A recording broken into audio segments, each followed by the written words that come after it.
Selamat pagi, selamat siang, dan selamat malam Bu Anita dan teman-teman semuanya. Kami dari kelompok 3 akan membahas tentang gaya belajar dan gaya kognitif. Kelompok kami terdiri dari Johannes Yanugraha Adi NIM 191224011. Kedua ada Agustinus Arya NIM 191224012.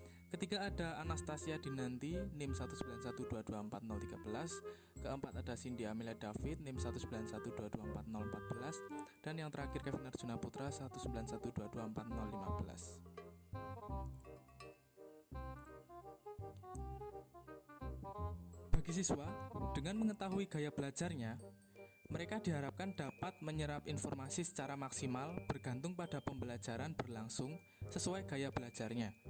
Sedangkan bagi guru, agar ia dapat memfasilitasi pembelajaran di kelasnya sesuai dengan gaya belajar yang disukai siswa. Maksudnya, setiap guru mata pelajaran harus memahami bahwa informasi sering muncul dalam bentuk verbal dan visual.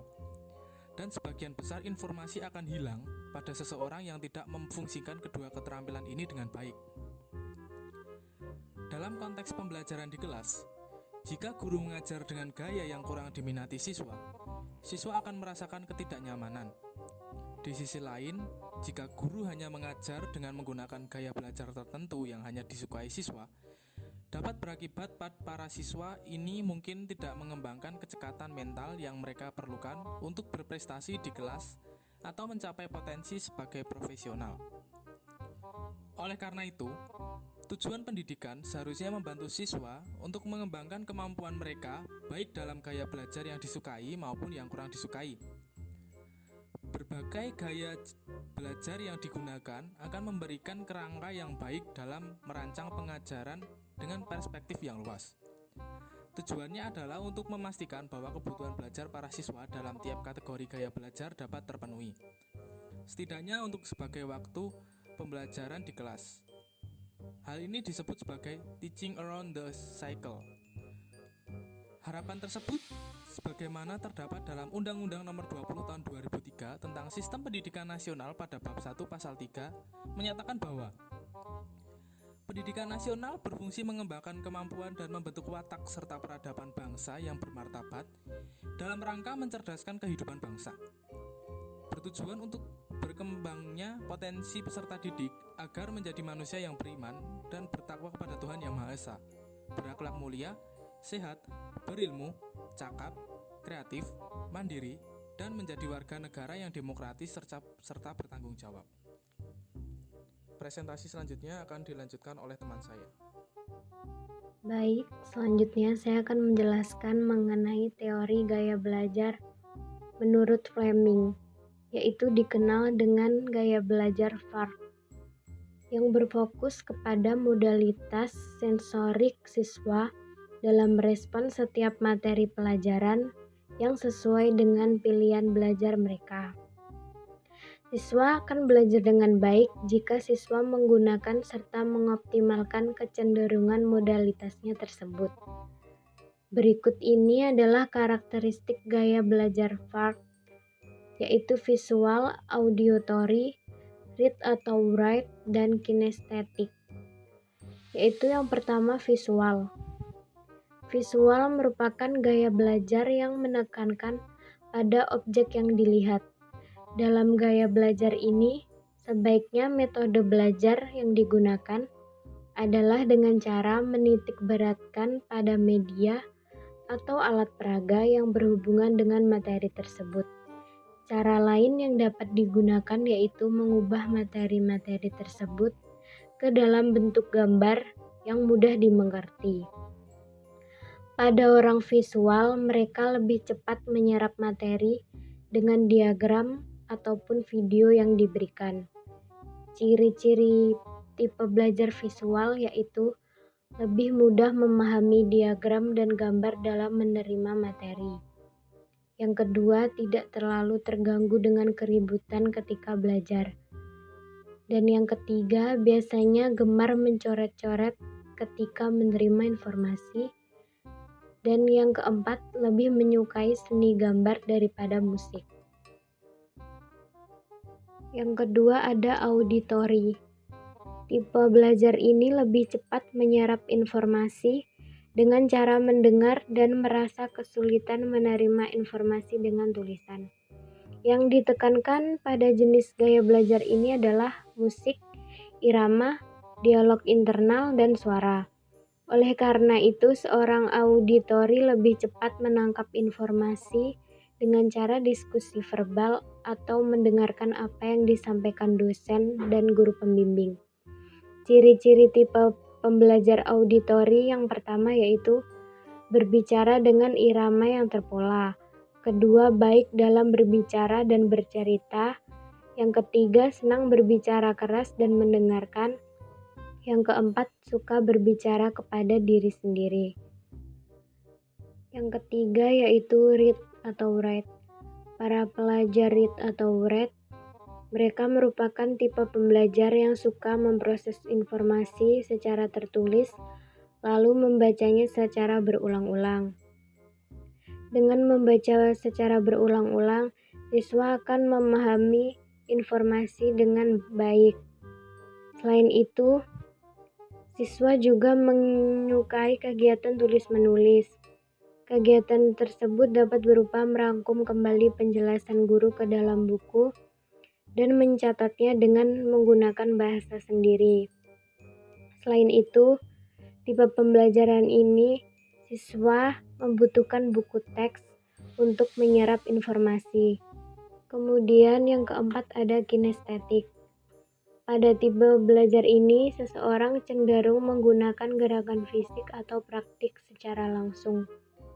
Mereka dapat memahami informasi tanpa harus membaca penjelasannya, melainkan dengan menggunakan tangan untuk meraba, menyentuh, atau memegang sesuatu yang berkaitan dengan informasi tersebut. Gaya belajar ini bersifat eksternal, yaitu melibatkan kegiatan fisik, bermain peran, membuat model, berjalan, dan sebagainya. Sedangkan internal yaitu menekankan pada kejelasan makna dan tujuan sebelum mempelajari sesuatu hal. Ciri-ciri tipe pembelajar kinestetik yaitu yang pertama, dia menyukai belajar dengan melakukan, menunjuk tulisan saat membaca dan menanggapi secara fisik. Yang kedua, tipe pembelajar yang cenderung aktif dan sulit diam. Yang ketiga, tipe pembelajar yang suka menghafal dengan cara berjalan dan melihat. Yang keempat, tipe pembelajar yang menyukai permainan dan aktivitas fisik. Baik, selanjutnya kita membahas mengenai gaya belajar menurut Dan and Dan 1978.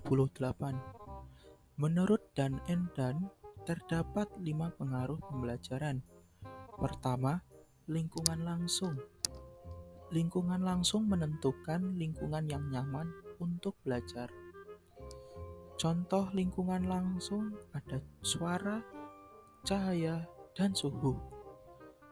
Suara, kita lebih nyaman di lingkungan yang berisik atau hening. Kemudian cahaya, kita lebih nyaman di lingkungan yang terang atau redup. Lalu suhu, kita lebih nyaman di lingkungan yang hangat atau dingin. Kedua, emosionalitas sendiri. Dalam emosionalitas sendiri, terdapat motivasi dan tanggung jawab. Motivasi, seberapa kuat atau mempunyai motivasi untuk belajar. Kemudian tanggung jawab. Apakah kita bertanggung jawab untuk belajar? Ketiga, kebutuhan sosiologis. Dalam kebutuhan sosiologis, apakah kita membutuhkan atau tidak teman atau pasangan dan kelompok untuk menunjang belajar kita? Lalu, pada saat kita belajar, kita lebih memilih untuk tidak perlu adanya pengajar atau lebih baik belajar sendiri. Keempat, kebutuhan fisik. Dalam kebutuhan fisik, terdapat mobilitas dan waktu. Mobilitas, kita pada saat belajar lebih nyaman untuk duduk terus atau beberapa menit untuk berdiri lalu belajar lagi. Kemudian waktu. kapan waktu yang tepat untuk kita ingin belajar. Kelima, psikologis. Psikologis menunjukkan proses informasi dan tanggapan bila diberi tugas. Terdapat 2 kriteria siswa apabila diberi tugas: belajar sambil mengerjakan tugas, dan kita harus paham dulu baru bisa mengerjakan tugas. Selanjutnya, ada 3 perubahan di kelas yang bermanfaat untuk setiap gaya belajar menurut Dan Endan. Pertama, desain ulang ruang kelas. Mendesain ulang ruang kelas adalah mengatur ruangan secara kreatif, membersihkan yang kotor, serta menggabungkan ide para pelajar untuk mendesain ruang kelas yang baru. Kedua, teknik kelompok kecil. Pelajar dapat belajar dalam kelompok, mendiskusikan topik yang dipelajari secara kolaboratif. Ketiga, paket kegiatan kontrak. Paket kegiatan kontrak adalah rencana pendidikan yang memfasilitasi pembelajaran menggunakan elemen-elemen seperti pernyataan tentang apa yang dipelajari oleh siswa. Kedua, sumber daya multisensor. Contohnya seperti visual, auditori, dan kinestetik. Ketiga, kegiatan yang berisi informasi baru dapat digunakan secara kreatif. Materi selanjutnya dipresentasikan oleh teman saya. Gaya belajar. Seperti yang sudah dijelaskan tadi, gaya belajar merupakan bagian dari sebuah sistem belajar. Bagaimana seseorang dapat meningkatkan sebuah kemampuan dalam belajarnya tersebut.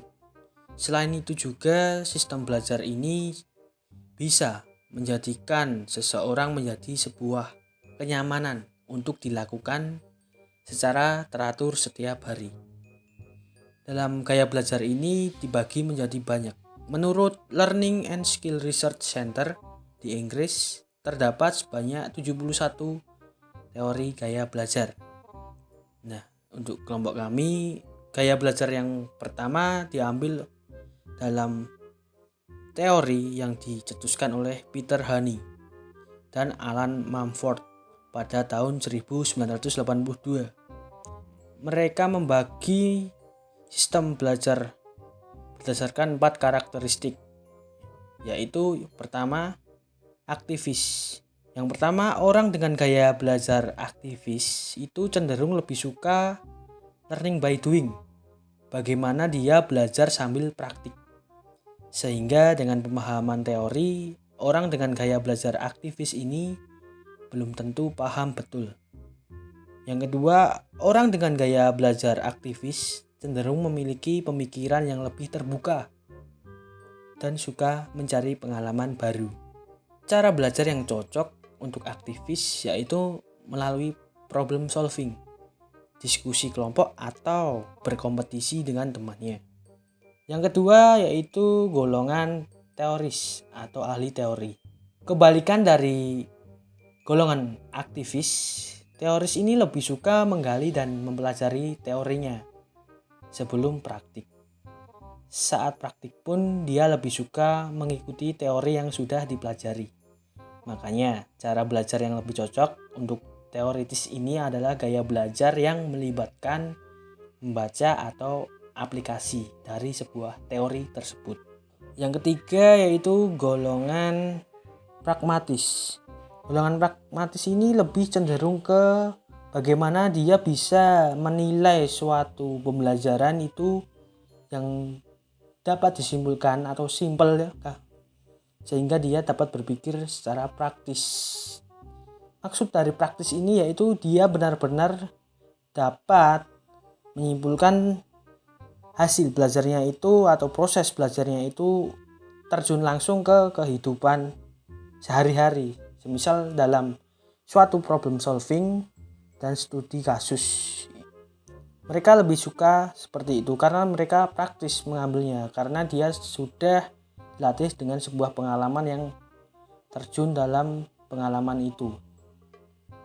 Yang ketiga, teori ini atau ide-ide ini memunculkan sebuah ide baru yang ada nilai praktisnya. Yang keempat yaitu golongan reflektor. Golongan reflektor ini mengamati dan menganalisis. Ini merupakan ciri khas dari reflektor.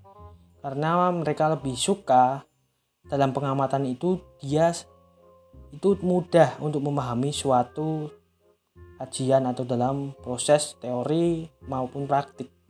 Dia mengamati terlebih dahulu dan dari pengamatan itu dia atau yang mempelajari itu sedang menganalisis dari hasil pengalaman yang telah dilakukannya. Cara belajar yang cocok untuk reflektor ini yaitu sebuah diskusi. Yaitu bagaimana dalam sebuah forum diskusi itu mesti ada sebuah tanya dan jawab. Nah, dari ini mereka lebih suka, lebih tertantang.